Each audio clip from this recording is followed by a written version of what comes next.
wabarakatuh. Perkenalkan, nama saya Nur Amanda Prasetya, NIM 2101020029, kelas 7A1 Prodi Akuntansi. Di sini saya akan mempresentasikan tugas UAS teori pengambilan keputusan dengan judul penelitian saya, yaitu analisis rasio-rasio likuiditas, solvabilitas, dan profitabilitas terhadap harga saham PT Bank BNI di Bursa Efek tahun 2019 sampai 2023.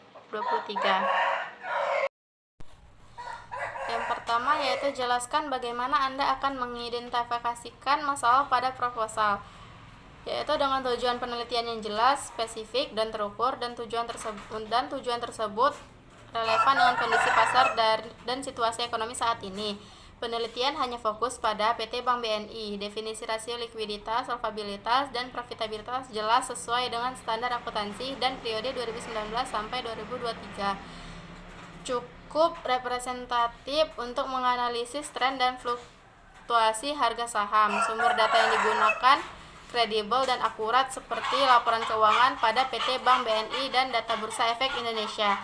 Data yang digunakan konsisten dalam hal satuan waktu dan definisi variabel data yang digunakan mencakup semua rasio likuiditas, solvabilitas, profitabilitas yang relevan. Dan metode analisis yang dipilih seperti regresi linear, analisis korelasi tepat untuk data yang digunakan. Relevansi dan kontribusi penelitian ini memberikan kontribusi signifikan terhadap pemahaman tentang hubungan antara rasio keuangan dan harga saham. Yang kedua yaitu sebutkan dan jelaskan 3 kriteria keputusan yang akan Anda gunakan untuk menentukan solusi terbaik. Yang pertama yaitu kriteria relevansi atau relevansi criterion. Menilai seberapa baik solusi tersebut menjawab pertanyaan penelitian dan tujuan penelitian.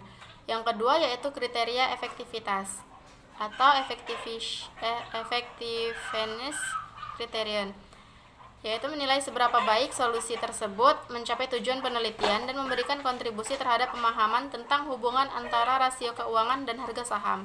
Yang ketiga yaitu kriteria efisiensi atau efficiency criterion, yaitu menilai seberapa baik solusi tersebut menggunakan sumber daya yang tersedia, yaitu seperti data, waktu, biaya. Yang ketiga yaitu bagaimana Anda mengalokasikan bobot pada kriteria yang telah Anda tentukan. Jelaskan. Yang pertama yaitu tentukan kriteria seperti relevansi, efektivitas, dan efisiensi. Yang kedua yaitu tentukan subkriteria. Untuk setiap kriteria tentukan subkriteria yang relevan, misalnya relevansi yaitu kesesuaian dengan tujuan penelitian, kondisi pasar. Yang ketiga yaitu alokasi bobot. Berikan bobot pada setiap kriteria dan subkriteria berdasarkan prioritas dan pentingnya dalam penelitian.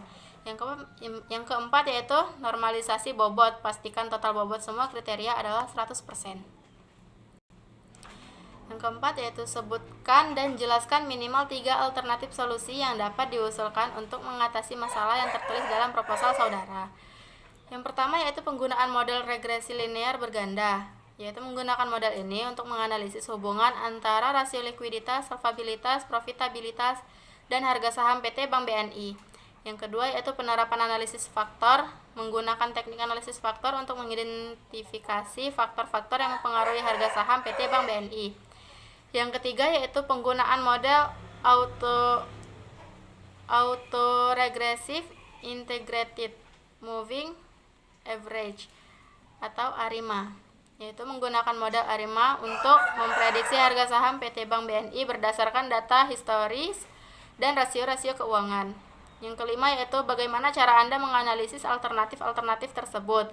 Jelaskan dengan metode yang relevan. Yang pertama yaitu menggunakan metode analisis SWOT, Strength, Weakness, Opportunities, Threats.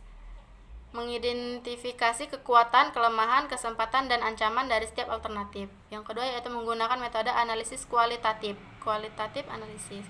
Menggunakan teknik wawancara, survei, dan studi kasus untuk memahami faktor-faktor non-numerik.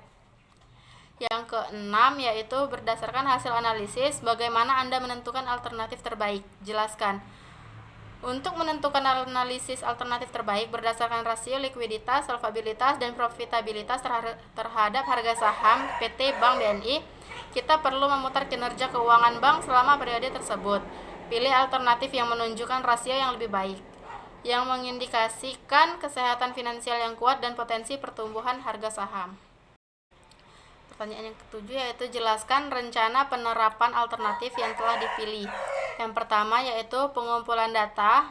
Kumpulkan data rasio likuiditas, solvabilitas, profitabilitas, dan harga saham PT Bank BNI tahun 2019 sampai 2023 dari sumber kredibel seperti Bursa Efek Indonesia, Bank Indonesia, dan laporan keuangan PT Bank BNI. Yang kedua yaitu pengolahan data. Olah data menggunakan statistik dan model matematika untuk mengidentifikasi hubungan antara variabel. Yang ketiga yaitu penerapan model regresi linear berganda.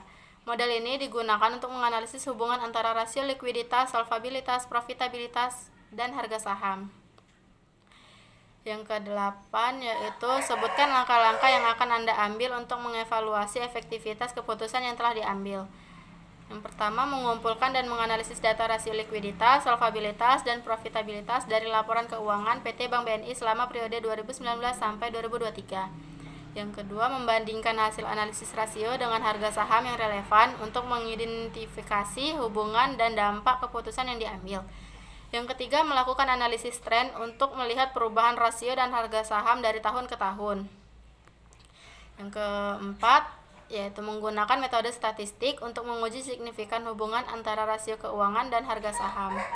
Baiklah, mungkin hanya itu saja yang dapat saya sampaikan. Kurang lebihnya saya mohon maaf. Assalamualaikum warahmatullahi wabarakatuh.